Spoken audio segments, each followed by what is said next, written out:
Hey, what's going on? It's me Mex, and I hope you're doing good, and today I will review Hajime No Ippo's latest chapter, which is 1407, so let's get into it.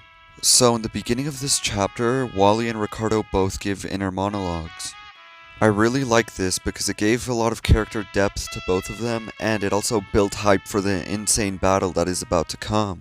Ricardo's dialogue was cool in particular because it connected back to all the times he said he would cool the crowd off during a fight. And these two shots of Ricardo and Wally charging in was really cool.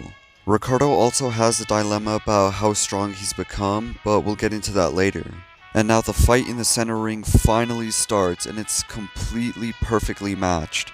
Bill even said that Ricardo can't dodge every punch because he's so close, and this makes me wonder if a world-class infighter could do something against Ricardo in an infight. And Ricardo and Wally are perfectly matched until in the end Ricardo ends up getting the better of Wally and ends up landing the first punch of this exchange. But Wally is unfazed by this punch and he keeps on going, and when it looks like he's about to get hit again, he ends up being able to land a dual exchange against Ricardo. And if you're a true anime boxing fan, you already know what this type of dual exchange is called. Bill says that he can't remember seeing this, which means that he has never even seen Ricardo get hit with a punch of a magnitude like this before.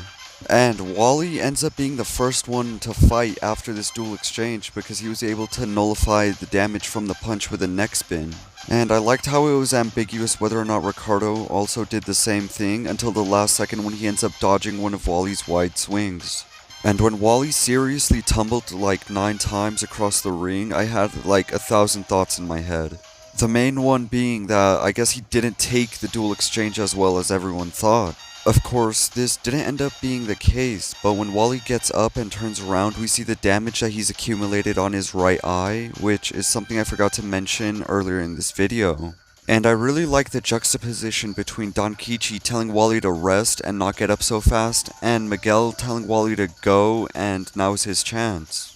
Bill is telling Ricardo that he'll win if he just keeps his distance, and he even gets a bit cocky in his head and thinks that it doesn't really matter if Ricardo fights it inside or on the outside because Wally doesn't have any legs to stand on.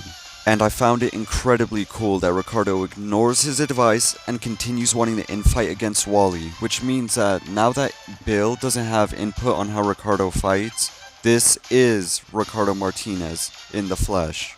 Bill's flashback to Ricardo as a kid was kind of weird to me because we see that Ricardo's motivation to start boxing was the same as Ippo's motivation to start boxing. This is so crazy to me because Ricardo has boxed for so long and he still hasn't found the answer yet. And Ippo still has this mentality as him.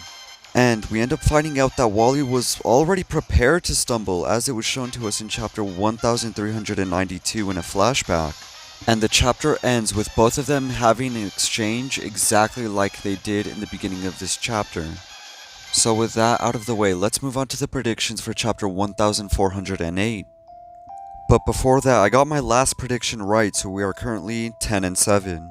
I think Wally will end up taking the lead in this exchange, but by the end of this exchange, Wally will be the one that's left worse off. And before the video ends, I just wanted to thank everyone for 451 subscribers and for the support on my last video. And if you had any thoughts on this chapter or on this video, I would like to hear them in the comments. And on that note, this is Mex signing off. It's been real.